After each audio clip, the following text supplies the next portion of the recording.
మాట్లాడేటప్పుడు ఇళ్ల స్థలాల ప్రస్తావన తీసుకురావాలని కూడా ఈ సందర్భంగా కోరుకుంటూ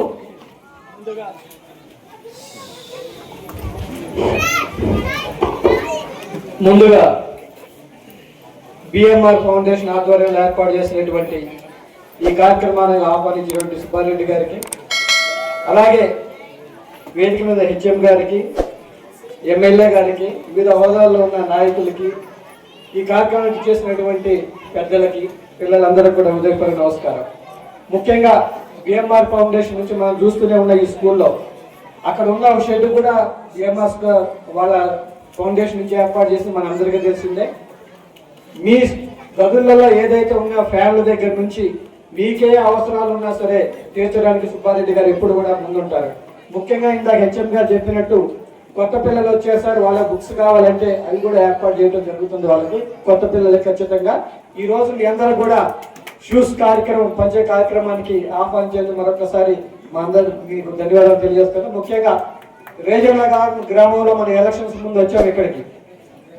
ఇంకా సంవత్సర కాలం ముందు ఎలక్షన్స్ వచ్చినప్పుడు ఈ గ్రామంలో తిరుగుతుంటే వర్షం పడితే నడవలేని పరిస్థితి. ఇక్కడ ఏంటి సుబ్బారెడ్డి, ఈ గ్రామం ఏంటి, సింగరేణి ఎఫెక్టెడ్ ఏరియా, దాదాపు 10 సంవత్సరాల నుంచి సింగరేణి నిధులు ఏమైంది, ఈ గ్రామాన్ని ఎందుకు అభివృద్ధి చేయలేదంటే ఒకటే చెప్పాడు, అసలు ఈ గ్రామాన్ని పట్టించుకునే నాయకుడు ఎవరు?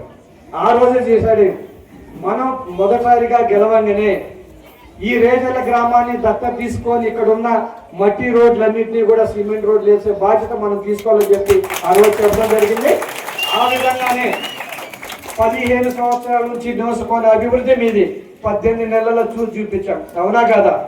మీరు ఎక్కడికి వెళ్ళినా సరే ఈరోజు సిమెంట్ రోడ్ల దగ్గర నుంచి డ్రైన్స్ దగ్గర నుంచి ప్రతిదీ ఏది కావాలన్నా సరే మీకు అందుబాటులో సుబ్బారెడ్డి గారు ఉన్నారు, దామోదర్ రెడ్డి గారు ఉన్నారు, పెద్దలందరూ ఉన్నారు. మేము ఒక్కటే, మీరైతే ఎంత ప్రేమతో ఆప్యాయతతో గెలిపించారో అదే సిద్ధతో మీ మీద అదే ప్రేమ అదే ఆప్యాయతతో ఈ గ్రామానికి ఏమైనా చేయడానికి మేము సిద్ధంగా ఉన్నాం. ఈ గ్రామంతో పాటు నియోజకవర్గంలో దాదాపు 135 గ్రామాలు కూడా అలాగే అభివృద్ధి చెందాలనే సదుద్దేశంతో మేము పాటుపడుతున్నాం. మాకు ఎలాంటి స్వార్థం లేదు, ఎవరి మీద కోపం లేదు. మాది ఒక్కటే, మీ కష్టపడి పనిచేయాలి, ఈ నియోజకవర్గాన్ని అభివృద్ధిలో తీసుకురావాలి, మా మార్కంటూ ఇక్కడ కనబడాలి. ముఖ్యంగా ఇక్కడ పెద్దలు జల వెంకటరావు గారు కానీ, తుమ్మల గారు కానీ, పొంగులేటి శ్రీనివాసరెడ్డి గారు కానీ ఇక్కడ అభివృద్ధి ఎలా చేశారో వాళ్ళు బాటలో నడచకుండా ఈ సత్తుపల్లిలో ఒక ఎస్సీ ఎమ్మెల్యే అయినా సరే ఈ నియోజకవర్గాన్ని తెలంగాణ రాష్ట్రంలో ఓసీ నియోజకవర్గంగా తీర్చిదిద్దాలని ఒక సద్దేశంతో ఈ రోజు మేము పనిచేస్తున్నాం. మీరు చూస్తూనే ఉన్నారు, మీ ఏ స్కూల్కి వెళ్ళినా సరే, ఏ కాలేజీకి వెళ్ళినా, ఏ హాస్టల్కి వెళ్ళినా సరే అక్కడ ఏదో మిమ్మల్ని ఉపాధ్యాయులు ఇబ్బంది పెడతానికి కాదు, అక్కడ ఉన్న వసతులు ఏంటి, పిల్లలకి ఎలా చదువు చెప్తున్నారు, పిల్లలకి ఎలా భోజనం పెడుతున్నారు, ఆ భోజనం ఎట్లా ఉంటుందో కూడా పిల్లలతో కలిసి మేము భోజనం చేసిన సందర్భాలు చాలా ఉన్నాయి.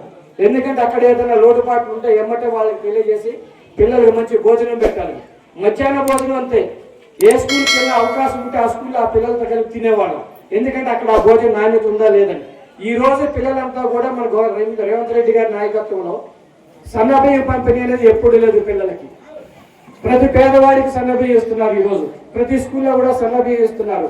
మెనూ కూడా చాలా గొప్పగా ఉంటుంది. ఈ రోజు పిల్లల పొద్దున పూట అన్నాలు వండుకోపోయిన ఏం చేసినా మధ్యాహ్నం పూట వాళ్ళ పిల్లలకి భోజనం పెట్టే సదుపాయం ఈ రోజు రేవంత్ రెడ్డి గారి గవర్నమెంట్ లో మనం అనుభవిస్తున్నాం. అలాగే ఎమ్మెల్యే గారు ఎప్పుడు కూడా ఎంత సౌమ్యంగా ఉంటారో మన అందరూ తెలిసిందే. ఇక్కడ మనకి అసెంబ్లీ ఉంటే రాఘమయ్య గారు అక్కడ ఉంటారు, నేను ఇక్కడ ఉంటా సత్తుపల్లిలో. మీకే అవసరం వచ్చినా ఏ టైంలో సరే అందుబాటులో ఉండే విధంగా ఇద్దరం కూడా పనిచేస్తున్నాం ఒకే జీతానికి. అవునా కాదా? మాదొక్కటే ఈ రేజర్ల గ్రామంతో పాటు కిష్టారం గ్రామం కూడా. మెయిన్ ఏంటంటే ఈ రేజర్ల గ్రామం అనేది Singareni affected most affected village. ఇక్కడ సుబ్బారెడ్డి గారు చెప్పినట్టు ఆ ఎఫెక్టెడ్ విలేజ్ లో ఏదైతే గుట్ట చెందవద్దు, ఆవిడకి కొద్దిగా గ్యాస్ ట్రబుల్ అయ్యి కొంచెం వామిటింగ్స్ అయినాయి, అంతా నార్మల్ గానే ఉన్నారు. ఇంకా ఈ రోజు పిఎంఆర్ ఫౌండేషన్ ద్వారా ఇంత మంచి ప్రోగ్రాం జరగడం అనేది చాలా ముదావహం. ఎందుకంటే మనకున్న దాంట్లో 10 మందికి పంచాలనే తపన ఉండే నాయకులు కొంతమందే ఉంటారు. అవునా కదా? అందులో ఒకరు సుబ్బారెడ్డి గారు. అలాగే మీకు ప్రతి సంవత్సరం నోట్బుక్స్ ఇస్తున్న మన మాజీ సర్పంచ్ మన ప్రభాకర్ గారు, అలాగే ఈ స్కూల్ టీచర్స్ కూడా మేము సైతం అని ముందుకు వచ్చి వాళ్ళకి తోచిన విధంగా అన్ని సహాయం చేస్తూ వస్తున్నారు. నిజంగా రేజర్ల గ్రామం కానీ రేజర్ల ప్రజలు కానీ రేంజర్లలో ఉండే స్కూల్ పిల్లలు కానీ చాలా అదృష్టవంతులు. ఎందుకంటే ఇంత మంచి మనుషుల మధ్యలో మీరు ఉంటున్నారు. వాళ్ళకున్న దాంట్లోనే మీకు ఎంతో కొంత సహాయం చేయాలన్న సదుద్దేశంతో ముందుకు వచ్చి మీకు సహాయం చేస్తున్నారు కనుక ఇంత మంచి గ్రామంలో ఉన్నందుకు మీ అదృష్టం అండి. ఇప్పుడు మీరు చేయాల్సిందంతా ఏంటి పిల్లలు? మా చిన్నప్పుడు మేమందరం కూడా గవర్నమెంట్ స్కూల్స్లోనే చదివినాం. పేరెంట్స్ కూడా అబ్జర్వ్ చేయండి. ఇప్పుడు స్టేజ్ మీద ఉన్న వాళ్ళు కానీ, స్టేజ్ ముందు ఉన్న పెద్దలు కానీ, మరి టీచర్స్ కానీ, వివిధ డిపార్ట్మెంట్స్ అధికారులు అందరూ కూడా గవర్నమెంట్ స్కూల్స్లో కాలేజీలో చదివి ఈ స్టేజ్కి వచ్చిన వాళ్ళమే.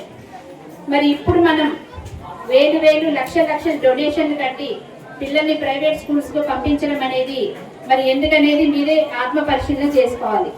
గవర్నమెంట్ స్కూల్స్కి ప్రైవేట్ స్కూల్స్కి కానీ మనం తేడా చూసుకుంటే గవర్నమెంట్ స్కూల్స్లో ఇంత విశాలమైన ప్రాంగణాలు ఉంటాయి, ఆట స్థలాలు ఉంటాయి, పిల్లలు ఆడుకోవడానికి మంచి నిపుణులైన ఉపాధ్యాయులు ఉంటారు.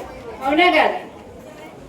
కొన్ని లక్షల మంది ఎగ్జామ్స్ రాసి ఆ వడపోతల్లో వచ్చిన టీచర్స్ ఉంటారు, మంచి శిక్షణ పొందిన టీచర్స్ ఉంటారు. ఇక్కడ వాళ్ళకి పిల్లల సైకాలజీ ప్రకారం ఎలా చెప్పాలి. ఓన్లీ చదువులంటే ఏంటి, బట్టి పట్టడమేనా? బట్టి పట్టిస్తే చదువులు వచ్చేస్తాయా? మార్కులు రావచ్చు, కానీ వాళ్ళకి విజ్ఞానం అనేది పెరగాలి కదా, లోక జ్ఞానం అనేది పెరగాలి కదా. కనుక పిల్లల మనసెరిగి ఎలా చదువు చెప్పాలో అలా చెప్పిస్తూ, అలాగే శారీరక